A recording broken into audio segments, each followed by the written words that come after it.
Order! Order! You are an incorrigible delinquent at times. Behave yourself, man!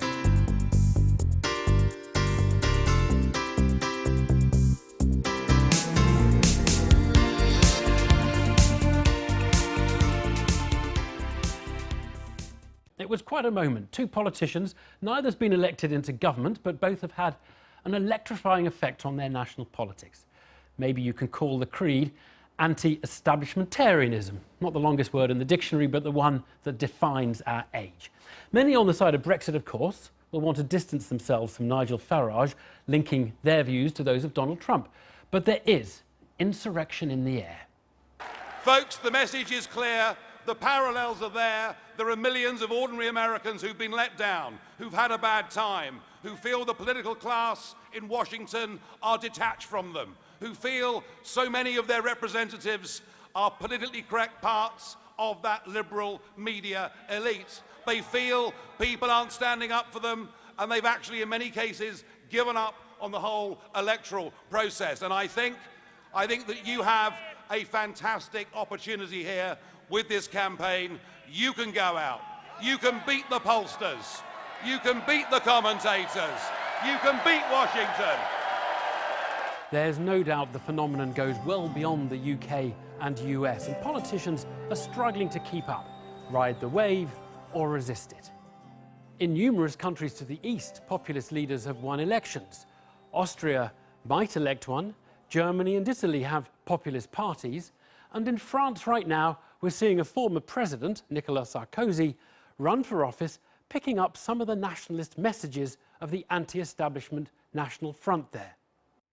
Well, the Great Divide seems less about left or right, more about two cultures, a socially liberal urban culture, quite global, against one with more anger. We think maybe the system has been rigged against the ordinary person.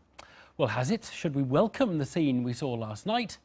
In a moment, we'll explore in detail where UKIP is heading in this country. But first, let's discuss all of this. And joining me now are Douglas Carswell, the UKIP MP, Oliver Cam from The Times, and Claire Fox of the think tank, the Institute of Ideas. Claire, what did you think when you saw the scene of the two of them there? Well, I certainly, you know, it really is kind of Tweedledee, Tweedledum.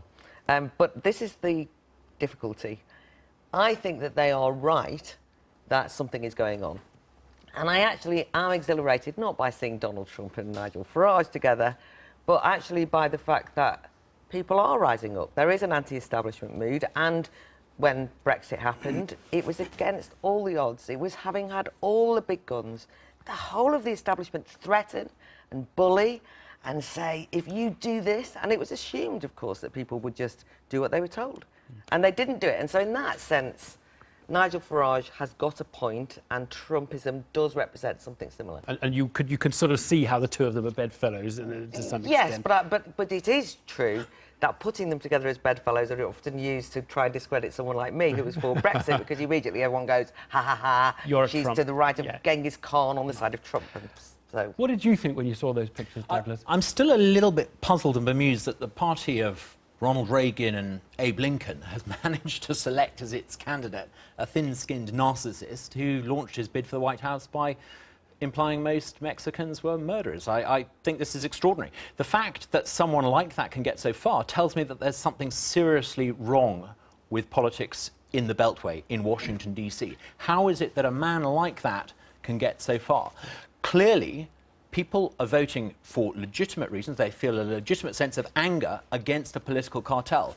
But I'm not entirely certain that Donald Trump is the answer to it. But I mean, Nigel Farage and him linking the cause which, you know, you have been a champion of for many years, Brexit, and saying, well, Brexit, Trumpism, this is all the same thing. Well, hang on a second. It's not the same thing. If the Vote Leave campaign, of which Nigel was no part, had put forward what you might call Trumpist or let's call it shock and awe tactics, I think we would have lost to 70-30, and that's in Clacton.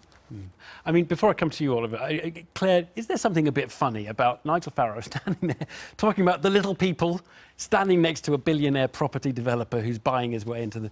It bought his way into the election with his own money. I mean, it just seems so kind of... I know, all these contradictions in this world. But something that people have to understand is that there has been a sneer by the establishment for some time, a sneer about people's lives, about their capacities, about their abilities. And so we can sort of say, well, I don't understand this, you know, oh, he's defending the billionaires. But actually, it was the billionaires that actually lined up against people, and the people said, actually, we've thought about this. We actually want some control. And just final, because Douglas made the point, but why have they got Trump there in the first place? See, I think it doesn't really matter what Trump's politics are. They've lost control of their party because they've got no ideology, and he represents a challenge. One of the reasons why Trump has proved so popular is precisely because, being independently wealthy, he's not in the pockets of big corporate lobbyists and vested interests. So perhaps we need to look at the big corporate lobbyists who've not only stitched up democracy in America, but through the institutions of the EU, have stolen our democracy here on this side of the Atlantic. Time for me to bring Oliver in. Time's right. So, Oliver, these two have found reasons to feel exhilarated by that. Did you feel that? I wouldn't have interpreted Douglas's comments as exhilaration so much as sensitivity. He saw his former party leader on a platform extolling the benefits of someone who Douglas quite rightly described as a thin-skinned narcissist. That is a meeting of minds. And I use the term minds in the broadest possible generic rather than descriptive sense.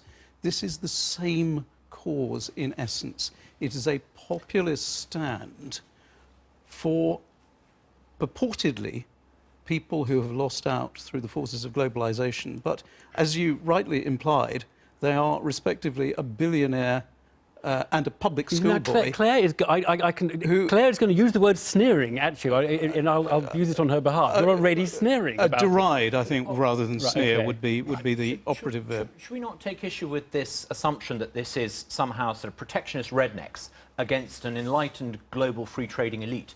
On the contrary, the elite who run Western countries have rigged the monetary policy to ensure that people with assets become richer.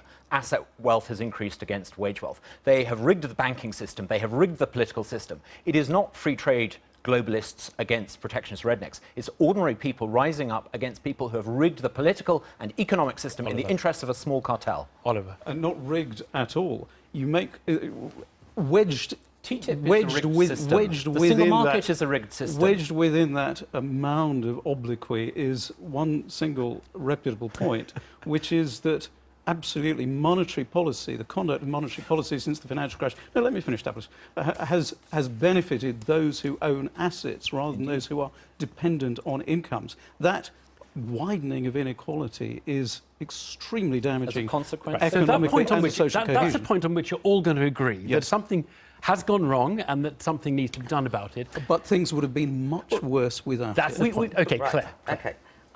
I, however, think that it also misses the point if we think this is only about economics and people being left behind economically. You know, there's a kind of this sort of notion that, oh, everybody who kind of voted Brexit, you know, there's this sort of idea, either they're written off as racist, or it's like, oh, yes, they're poor people who haven't done very well out of the system. And I think, again, that has a kind of, that's not a sneer, but it's a condescension nonetheless. It's a kind of sense that, oh, these poor people, and maybe what we need to do is help them out economically, or then say, well, they haven't done that badly either. The reason I say that is because I think it was more political than that. I think what we're underestimating here is that the establishment parties on left and right have collapsed, that we're in a new phase historically. We don't know where it's going to go. It's scary, by the way. And that ordinary people are actually saying, we've had enough of that and meaninglessness, and we're asserting ourselves on the stage. The rise, I would say, of these new radical movements, not just in America and Britain, but throughout Europe, it's not a rejection of modernity by these people. It's actually an expression of modernity. They don't have to live their lives according to the grand designs of remote, incompetent, inept elites. People who claim they can control sea levels but can't control the borders. Well, let's hear from Oliver, because Oliver, you wrote a piece in the Times today saying, you know, trade, globalization, all the stuff people complain about, and Douglas says maybe they're not complaining about that, but a lot of them do complain about that. All of that has actually delivered more than perhaps people recognise. It's a tremendously productive system, the system of economic openness.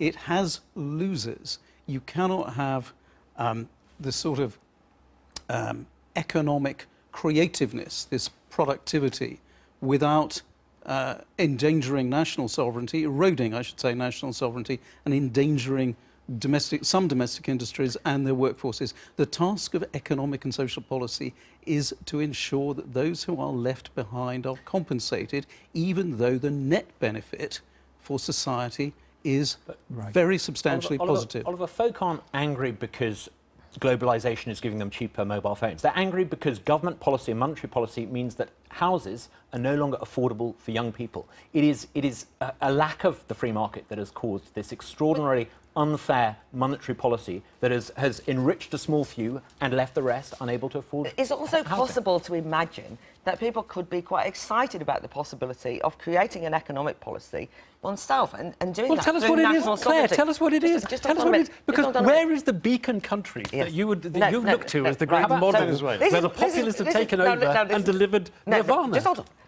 This is what is so ironic about it. People will say to me, you know, well, all of our people in policy, right? We've been kind of working with the EU, coming up with these policies. Anybody think that the British economy hadn't been sluggish for some time? It is not as though it's been thriving. I'm suggesting that developing a modern dynamic economy is not beyond the kind of, you know, we can do it as a society. And that possibly to say, this is it, there is no alternative, we get what we're given, which is what we've been told. This is the end of it. I think we can be far more creative and excited. We're told we live in a free market capitalist system. We're told we live in a free market capitalist system. We have FTSE 100 companies whose business model bears more in common with the East India Company of the 18th century than it does with free market capitalism. We have a free market capitalist system where capital is allocated not on the basis of the pricing mechanism, but on the fiat of central bankers. The system is fundamentally contradictory. It cannot hold. And do any of you think that Trump and Farage, between them, have, if you like, ideas that will improve? You've mentioned infrastructure spending. Everybody's in favour of that Building now, a wall, Claire. it's But do Trump and Farage have specific things? No, they haven't. Okay. It's a So they nonsense. haven't. It's a complaint. nonsense.